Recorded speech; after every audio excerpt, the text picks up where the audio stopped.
Freshman Brett Griffin was pronounced dead after having been at an off-campus party hosted by the Sigma Alpha Mu fraternity. Tragedy was brought to the normally quiet street of Annabelle. Well, it was very upsetting because I knew the person. He was in a couple of my classes, so it was really upsetting. I think it's horrible. I mean, any kind of death on campus, but alcohol related, I mean, kind of freaks you out a little bit. Now, the campus discussion is who is to blame for this incident. It's hard to make sense of the death of a young person. Certainly, a death this way or an automobile accident. How do we make sense of that? So we struggle with making sense of what doesn't make sense.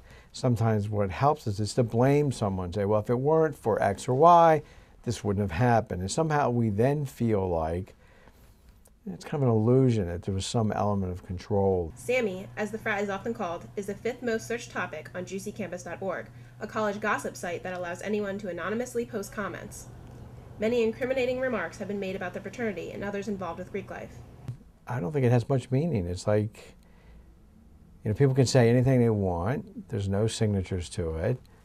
So people say anything they want. So I don't give much credence to it. As rumors continue to escalate, all representatives of Greek life have refused to comment, and fraternity and sorority members have been asked to not wear any apparel featuring their Greek letters to avoid being contacted by the media. But the university itself may have to deal with its share of accusations. Currently, the UD Code of Conduct states 3 alcohol violations, or strikes, result in a student's suspension from the university. But there are harsher penalties for those who binge drink and have to seek medical attention. We determine sanctions based on the severity of a violation. So if someone drinks to the point where they need medical attention, that's an indication that they violated the alcohol policy more severely than someone who just has a six-pack in their room, for example. It's this particular policy that has many students concerned, for it could prevent students in need of medical attention from calling for help.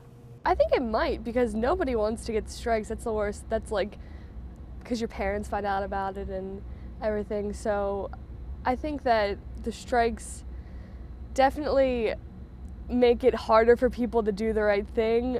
However, this portion of the policy has been recognized by the Student Government Association as having some flaws. SGA actually passed a resolution recently about looking at an amnesty or a Good Samaritan policy or a waiver of sanctions for severe medical situations. But for now, as UD awaits both the changes and the charges that could result, the focus is best kept on one thing. I think the struggle is a young man who has died, and we need to mourn, the university community needs to mourn the loss of this young man. That's the tragedy. For UD News, I'm Jamie Travis.